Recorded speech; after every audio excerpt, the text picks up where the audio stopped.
प्रतिक्रिया लोकशाहीचा कसा गळा घोटला जातोय त्याचा अतिशय निषेधार्ह असं हे उदाहरण आहे. काय मागतायत तो लोक खासदार? इतकी मोठी घटना घडल्यानंतर देशाच्या गृहमंत्र्यांनी किंवा माननीय पंतप्रधानांनी सभागृहात येऊन एक निवेदन करावं. संकेत काय आहेत?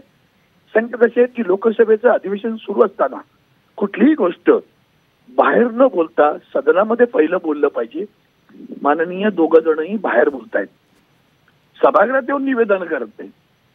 आणि म्हणून सभागृहामध्ये तो सभागृहाचा हक्क आहे, न्याय हक्क आहे बरं का. म्हणून ती मागणी करतायत. तुम्ही पाहिलं असेल की मणिपूरच्या प्रकरणात सुद्धा देशाला कलंक लागणारी घटना घडली.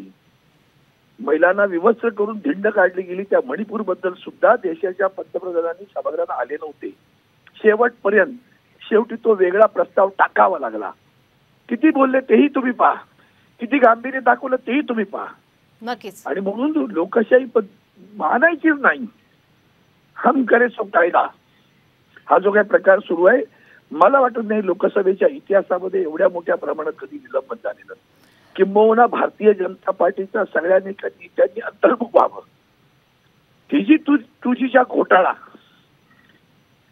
त्या घोटाळ्याच्यासाठी त्यांनी अखंड अधिवेशन करू दिलं नव्हतं. अखंड अधिवेशन बरं का, महिनाभर, तेव्हा नाही निलंबन झालं.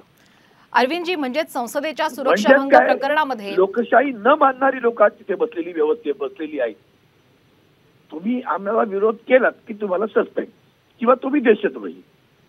म्हणजे अरविंदजी, आपलं हेच म्हणणं आहे का की संसदेच्या सुरक्षा भंग प्रकरणामध्ये वारंवार चर्चा व्हावी असं विरोधक मागणी करतायत, पण सरकार पळ काढते असंच आपलं म्हणणं आहे का?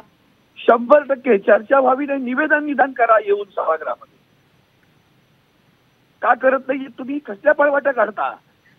तुमची लक्तर तुमची अब्रू गेली बरं का. अरविंदजी, आपल्याला मी थोडंसं थांबू इच्छिते. स्वतः शरद पवार सध्या बोलतात, आपण त्यांच्याशी चर्चा करूयात.